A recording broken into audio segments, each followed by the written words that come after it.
June 17, 2012. It's my 10th birthday and I can't believe I have to put up with this crap. I hate my dad. Why would he make such a stupid decision? Why did he move into the stupid Vivos bunker when I was a baby? It's my birthday today, and instead of having fun and playing outside like a regular kid, I get to eat some crappy tasting cake in a cramped cafeteria. Almost everyone here is either a complete whack job or a jerk.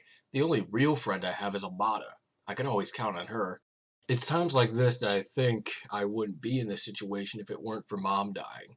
I think it was her death that drove Dad to make us move down here. My party's going to start in about an hour, and hopefully Dad at least managed to find me something decent. June 25, 2012. I think my dad's gone crazy. He gave me a fucking gun. I don't know what I'm supposed to do with it down in this vault, but he doesn't seem to care. Mr. Almodovar, or the Overseer as he likes to call himself, gave me a pretty cool digital watch. I wear it so much, it's like it's welded to my wrist. I got nothing of value from anyone else. December 28, 2012. It's past the day of the apocalypse and nothing has happened, big surprise. My dad keeps insisting that the end will soon be upon us, so that I should be thankful I'm in such a protected place. I try to convince him he's mad, but he just won't pay me any mind. February 13, 2014. I snuck into my dad's office today.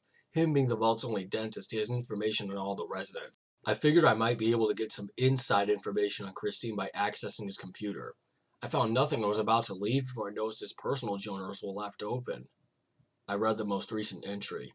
The Novocaine transport pipe has a leak at .323XY3.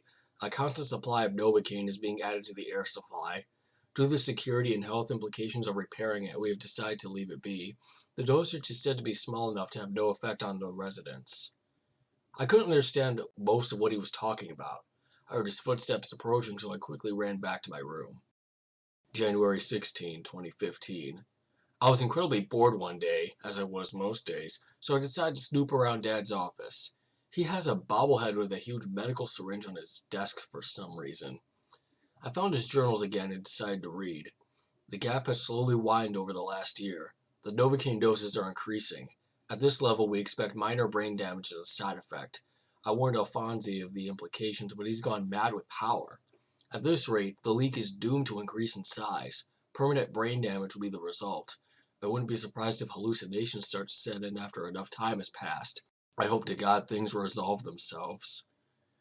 I didn't know what Novocaine was, but I sure knew what brain damage was. I immediately confronted my dad about what he wrote.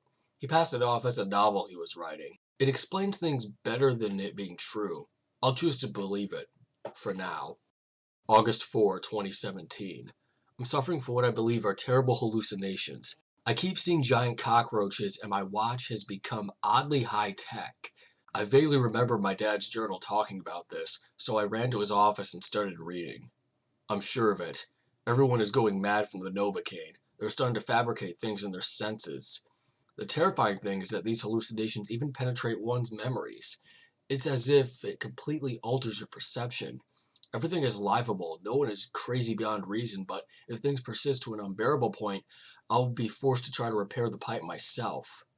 This was ridiculous. Why would Dad say such things? The giant roaches have always been there, ever since I was born. I even shot one on my birthday. Andy the robot had worked at Dad's office for years. He was even at my party. The sheer implication he was making that people were starting to go crazy, it's just preposterous. I'm sure this is just an inventive story of him, and I'm sure everything's fine. September 24, 2018.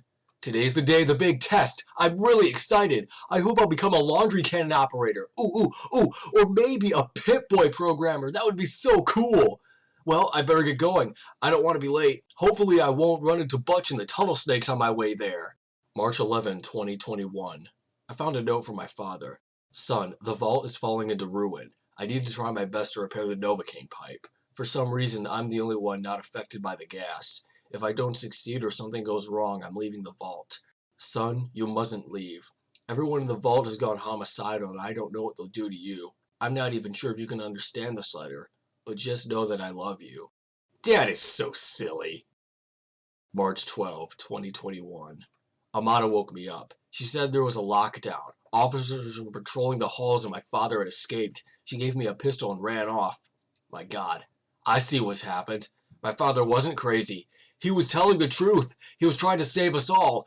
Everything I knew was just a figment of my own creation. The ridiculous uniforms everyone wore, the giant cockroaches, the robot doctor. It was all so ridiculous. How could I have been so stupid?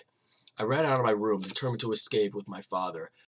I cut a path of blood along my way, shooting at what I thought were giant roaches and officers. Who knew if they were real or not? I shot the overseer in cold blood and walked away from the sobbing form that was Amada. The exit to the vault was just within reach. I could feel my mind on fire, everything warped before my eyes. I collapsed to the ground. Date unknown. I woke up at the entrance to the vault. I still had my uniform. I still had my Pip-Boy. It was all the same. I looked around. A barren landscape extended for miles. I was free of the vault, yet everything remained the same. How could this be? It hit me. It's all real.